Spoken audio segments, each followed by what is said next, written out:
Hello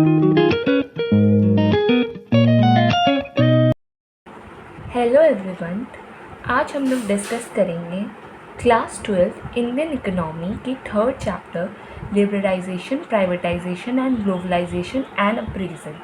last video में हम लोगों ने डिस्कस किया था प्राइवेटाइजेशन के कंसेप्ट को। आज के इस वीडियो में हम लोग डिस्कस करेंगे ग्लोबलाइजेशन के बारे में। So what is globalisation?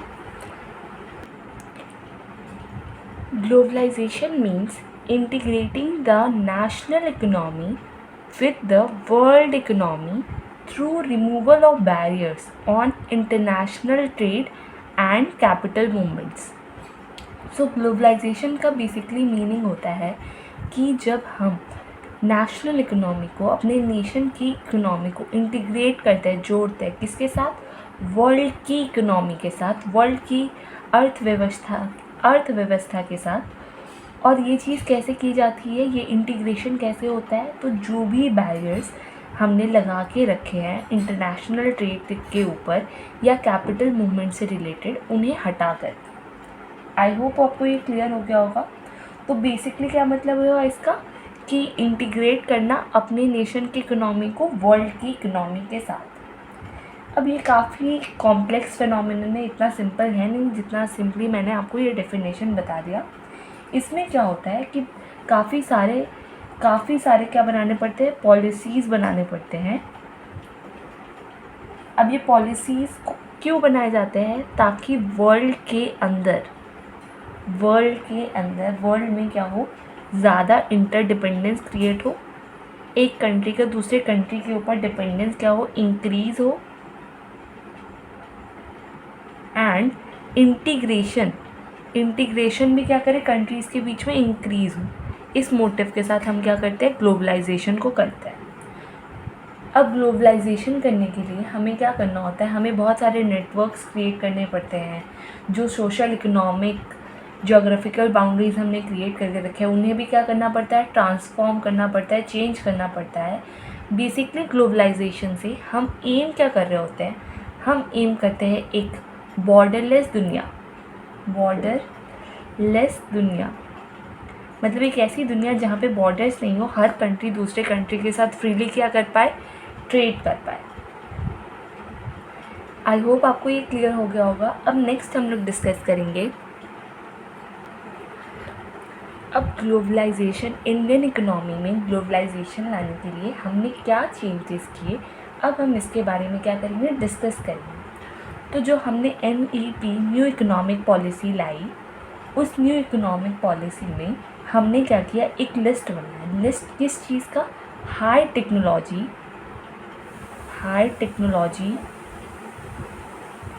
And high investment priority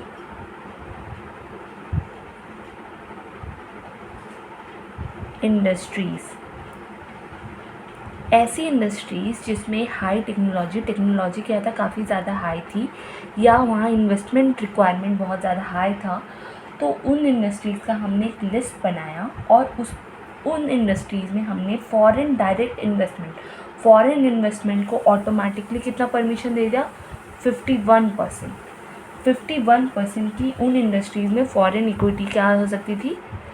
आ सकती थी। मतलब 51% तक फॉरेन इन्वेस्टमेंट उन कंपनीज़ में, उन इंडस्ट्रीज़ में लाया जा सकता था बिना किसी परमिशन के। ऑटोमेटिकली परमिशन को क्या कर दिया गया? ग्रांट कर दिया गया। अब foreign technology agreement foreign technology agreement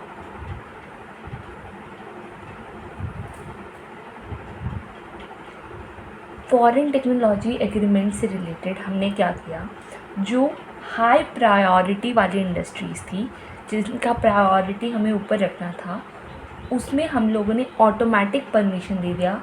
कितना सम तक? 1 करोड़ रुपए तक। किसी भी परमिशन की ज़रूरत नहीं थी। अगर आपको क्या है, कोई फॉरेन टेक्नीशियन को हायर करना है हाई प्रायोरिटी इंडस्ट्रीज़ में, या फिर आपको अपनी टेक्नोलॉजी को जो आपने इंडिजियसली मतलब कंट्री के अंदर डेवलप किया, उसकी टेस्टिंग करवानी है फॉरेन में, तो इन दोनों चीज़ों के लिए 1 करोड़ रुपए तक किसी भी परमिशन की ज़रूरत नहीं थी। फिर इसमें थर्ड पॉइंट ये है कि इंडियन करेंसी का हमने क्या किया, इंटरनेशनल एडजस्टमेंट किया। इंडियन करेंसी का हमने इंटरनेशनल एडजस्टमेंट किया, जिसके कारण हमने रूपी को डी वैल्यू करके कितना, हमने जुलाई 1991 में रूपी को डी वैल्यू किया। अब डी वैल्यू करने का मतलब क्या है, बेसिकली रूपी की वैल्यू को जब गवर्नमेंट, जब किसी डी वैल्यू करेंसी को डी वैल्यू करने का सिंपली मतलब ये होता है कि जब किसी देश की गवर्नमेंट जो है इंटेंशनली अपने करेंसी के वैल्यू को रिड्यूस करती है, तो उसे हम कहते हैं डी वैल्यू करना। तो हमने रूपी को डी वैल्यू किया कितना तक, तो 20% तक। जुलाई 1991 में 20% तक हमने डी वैल्यू किया। अब इसके पीछे का कारण क्या था, तो डी वैल्यूएशन का, रूपी के वैल्यू घटाने का फ़ायदा ये हुआ कि हमारी करेंसी क्या हो गई, सस्ती हो गई। तो इस वजह से हमारे एक्सपोर्ट्स को बूस्ट मिला, इंपोर्ट्स क्या हुए, डिस्करेज हुए, इंपोर्ट्स को डिस्करेज किया हमने, और फॉरेन कैपिटल जो है हमारे कंट्री के अंदर ज़्यादा आए, इसलिए भी हमने क्या किया, रूपी को डी वैल्यू किया। अब ग्लोबलाइजेशन करने के लिए यूनियन बजट जो था 1993 से लेकर के 1993 में यूनियन बजट जो था हमने उसमें रूपी को क्या किया, पार्शली कन्वर्टेबल किया। उसके बाद जब 1993-1994 का बजट आया, उसमें हमने अपनी रूपी को क्या कर दिया, फुल्ली कन्वर्टेबल, मतलब हम आसानी से क्या कर सकते थे, कन्वर्ट कर सकते थे किसी भी करेंसी में। पहले ये चीज़ पार्शियली थी, बाद में हमने आगे चल करके क्या कर दिया, फुल्ली कन्वर्टेबल कर दिया, ताकि हमारी कंट्री कहीं ना कहीं क्या हो पाए, वर्ल्ड की इकोनॉमी के साथ क्या कर पाए, इंटीग्रेट कर पाए।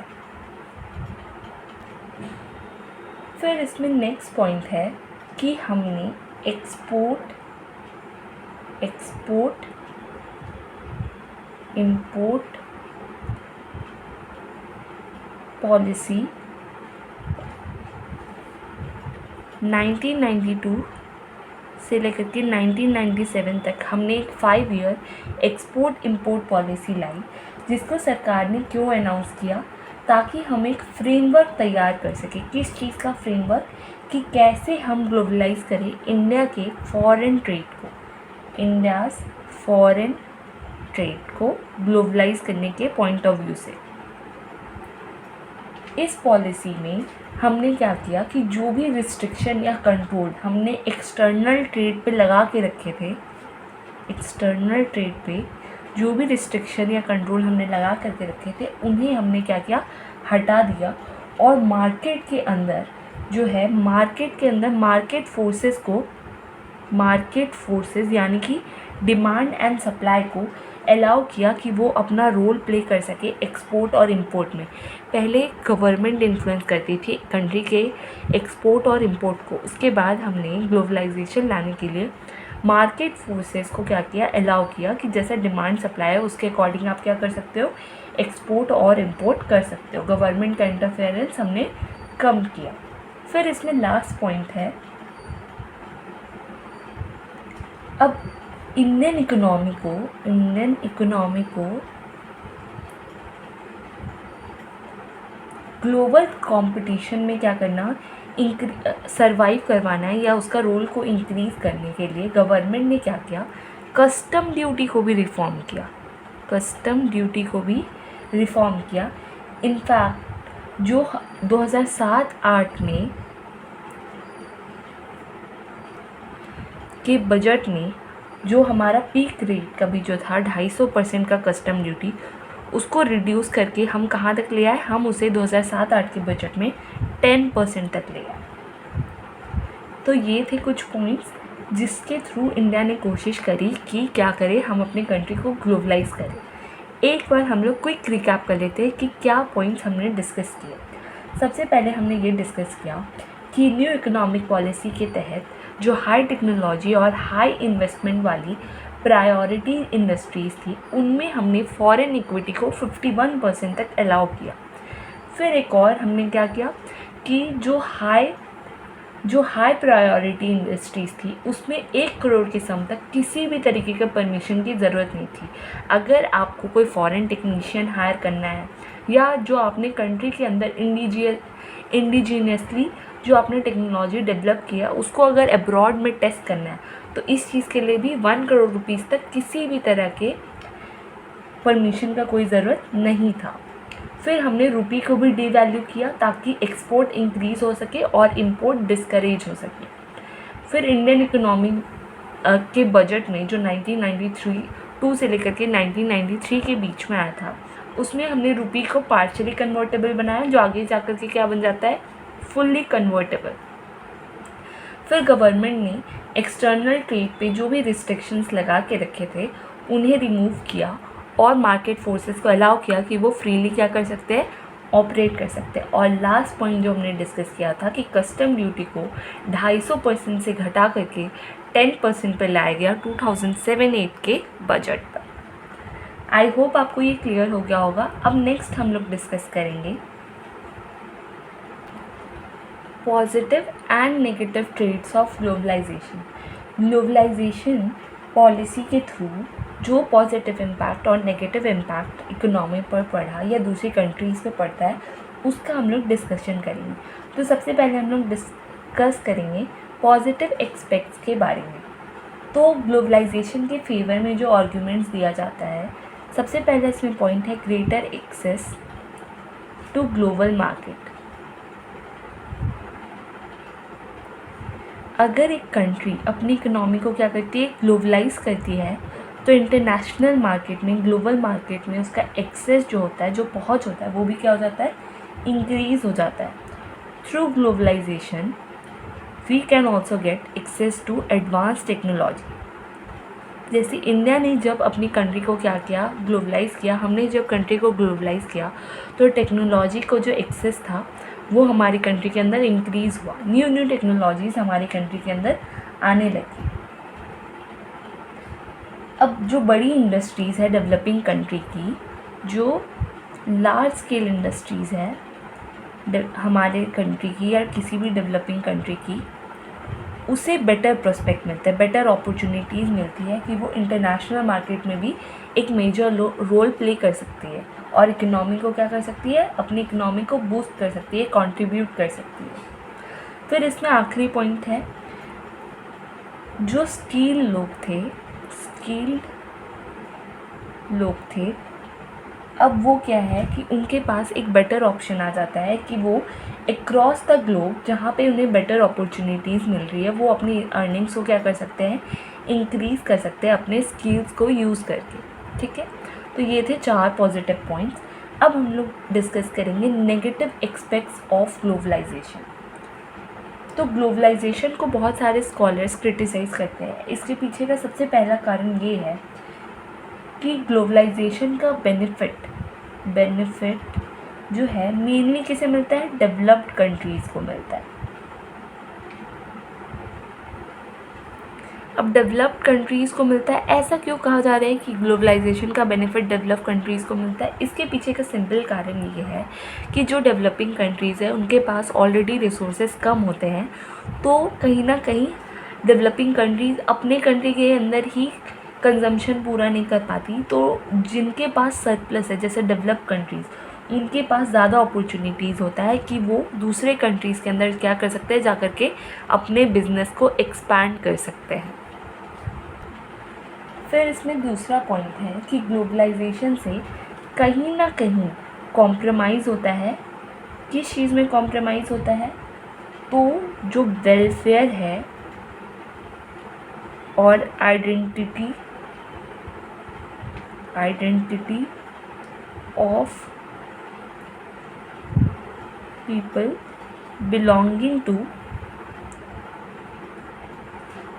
Poor countries. जो गरीब देश के लोग हैं उनका वेलफेयर या उनका आइडेंटिटी कहीं ना कहीं ग्लोबलाइजेशन के कारण क्या होता है, कॉम्प्रोमाइज़ होता है। सी इसका बेसिक मतलब यही है कि जो गरीब देश के लोग हैं, सरकारें क्या होती है, जब ग्लोबलाइजेशन होता है तो कहीं ना कहीं कैपिटलिज्म को क्या होता है, बढ़ावा मिलता है। तो जब कैपिटलिज्म को बढ़ावा मिलेगा तो पुअर लोगों को डेवलपिंग के उनके वेलफेयर को लेकर के या उनके आइडेंटिटी का कहीं ना कहीं क्या हो जाता है, कॉम्प्रोमाइज़ हो जाता है। और ग्लोबलाइजेशन का फ़ायदा सबसे ज़्यादा किसे होता है, तो बड़ी बड़ी एमएनसीज़ को होता है, मल्टीनेशनल कंपनीज़ के होता है। और उनका पोजीशन जो है डेवलपिंग कंट्रीज़ में, क्योंकि उनके पास बेटर टेक्नोलॉजी है, वो एक मल्टीनेशनल कंपनी है, तो डेवलपिंग कंट्रीज़ के जो डोमेस्टिक कंपनीज़ होते हैं उन्हें बहुत ज़्यादा कंपटीशन फेस करना पड़ता है। और कई बार कई सारी ऐसी कंपनीज़ होती है जो कंपटीशन को फेस नहीं भी कर पाती और वो क्या हो जाती है, बंद हो जाती है। तो ये था हमारा globalisation and positive and negative trades of globalisation. और यहीं पे हम लोगों का ग्लोबलाइजेशन का टॉपिक क्या होता है, ख़त्म होता है। आई होप आपको ये अच्छी तरीके से समझ में आया होगा। अगर आपको वीडियो अच्छा लगा तो चैनल को लाइक, शेयर और सब्सक्राइब करें और मुझे कमेंट सेक्शन में ज़रूर बताएं।